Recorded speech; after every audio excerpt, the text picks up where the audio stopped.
पैसा केवल कागज नहीं है, पैसा एक ऊर्जा है, और हर ऊर्जा की तरह वह भी उसी दिशा में बहती है जहां उसे जगह मिलती है। समस्या यह नहीं कि दुनिया में पैसा कम है, समस्या यह है कि इंसान के भीतर कमी का डर बहुत ज्यादा है। तुम बाहर अमीरी चाहते हो लेकिन भीतर गरीबी सोचते हो, और जीवन हमेशा भीतर की सच्चाई को बाहर की वास्तविकता बना देता है।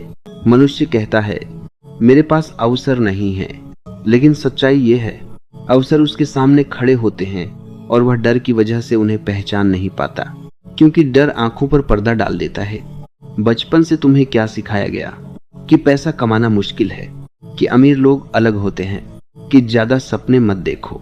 धीरे धीरे यह बातें तुम्हारे अवचेतन में उतर गईं और फिर तुम वही जीवन जीने लगे जिस पर तुमने विश्वास किया।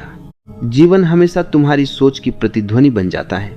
अगर भीतर लगातार कमी का विचार चलता रहेगा तो बाहर कितना भी पैसा आ जाए तुम्हें हमेशा डर लगेगा कि यह चला जाएगा। इसलिए धन आकर्षित करने का पहला नियम है अपने डर को पहचानो।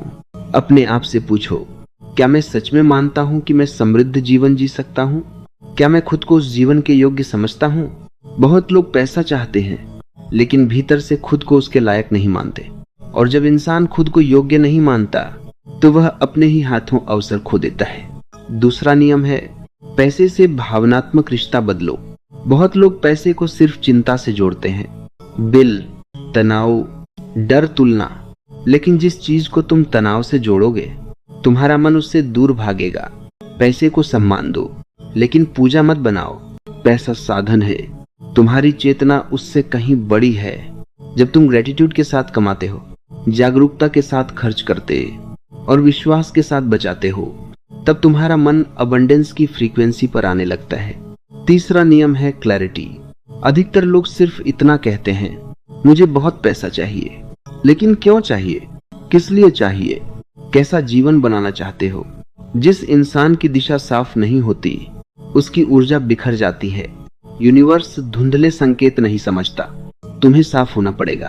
तुम्हें केवल पैसा नहीं चाहिए, तुम्हें फ्रीडम चाहिए, पीस चाहिए, अपने परिवार के लिए सुरक्षा चाहिए, अपने सपनों को जीने का साहस चाहिए। जब उद्देश्य साफ होता है तभी ऊर्जा केंद्रित होती है। चौथा नियम है विजुअलाइजेशन।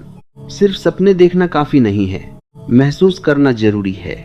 जब तुम आंखें बंद करके खुद को उस जीवन में देखते हो जहां तुम्हारे ऊपर कर्ज का डर नहीं है, जहां तुम्हारा मन शांत है, जहां तुम स्वतंत्र महसूस करते हो, तो धीरे धीरे तुम्हारा नर्वस सिस्टम उस रियलिटी को स्वीकार करने लगता है। क्योंकि शरीर पहले बदलता है, जीवन बाद में बदलता है।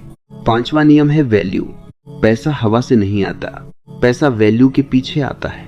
तुम दुनिया की जितनी बड़ी समस्या हल करते हो जीवन उतना ही बड़ा रिवॉर्ड देता है। अगर तुम्हारा काम सिर्फ पैसा कमाने के लिए है तो वह जल्दी थका देगा, लेकिन अगर तुम्हारा काम मीनिंगफुल है तो पैसा उसका नेचुरल परिणाम बन जाएगा।